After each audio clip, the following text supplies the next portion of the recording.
Bayangkan sebuah layar monitor besar di Beijing. Dalam satu hari yang sama, layar itu menampilkan dua wajah yang paling berpengaruh sekaligus paling bertolak belakang di dunia saat ini. Mengapa satu panggilan telepon dari Donald Trump bisa langsung memicu pertemuan darurat via video call antara Xi Jinping dan Vladimir Putin? Apakah kita sedang melihat awal dari sebuah kesepakatan damai global atau justru sebuah persiapan menuju badai yang lebih besar? Selamat datang kembali di kanal kita. Hari ini, peta geopolitik dunia kembali bergeser secara drastis. Di satu sudut, kita punya Donald Trump yang kembali ke Gedung Putih dengan gaya diplomasi America First yang transaksional. Di sudut lain, ada Vladimir Putin yang semakin erat menggandeng Beijing demi bertahan dari tekanan Barat. Dan di tengah-tengahnya berdiri Xi Jinping, sang pemimpin Tiongkok yang kini bertindak seolah menjadi wasit sekaligus pemegang kunci keseimbangan kekuatan dunia. Apa yang sebenarnya terjadi di balik jaringan komunikasi rahasia ini? Semuanya terjadi pada hari Rabu, 4 Februari 2026. Sebuah momen yang oleh para analis disebut sebagai diplomasi kilat. Sore harinya, Xi Jinping melakukan video call selama 1,5 jam dengan Vladimir Putin. Di Moskow, Putin menyebut hubungan mereka sebagai faktor penyeimbang di tengah turbulensi dunia. Mereka merencanakan cetak biru baru, mulai dari kerjasama nuklir hingga eksplorasi luar angkasa.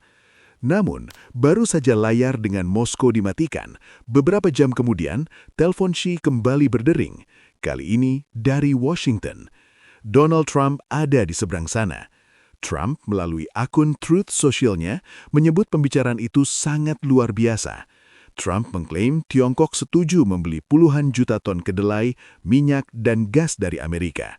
Tapi uniknya, media pemerintah Tiongkok, Xinhua, memberikan narasi yang jauh lebih dingin dan formal, lebih menekankan soal peringatan keras tentang Taiwan. Lalu, apa pesan tersiratnya? Xi Jinping sedang memainkan strategi equidistance atau menjaga jarak yang sama. Dia ingin menunjukkan kepada dunia bahwa dia bisa mengatur panggung bersama dua pemimpin terkuat lainnya.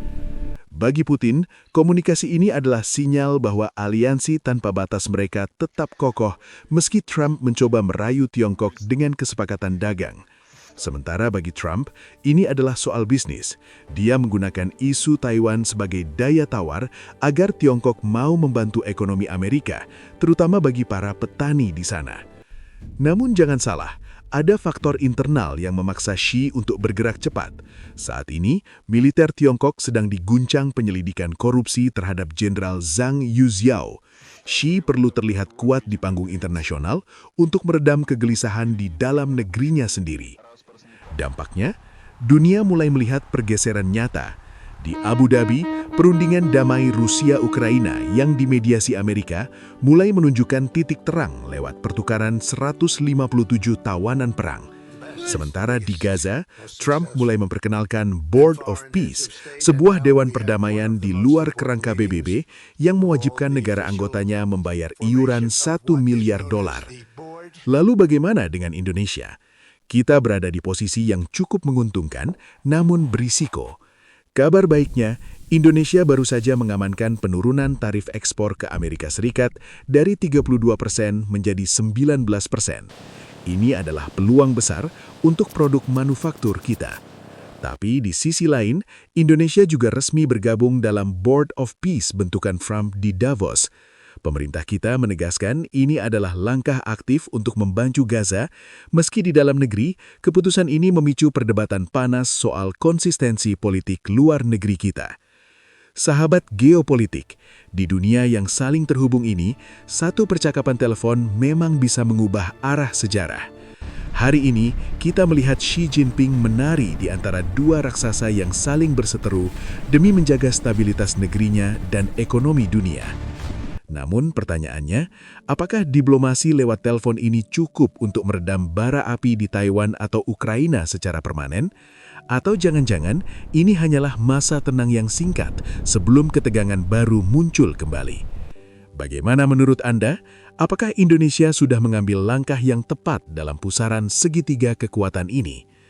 Tuliskan pendapat Anda di kolom komentar. Saya Alexa, sampai jumpa di analisis berikutnya.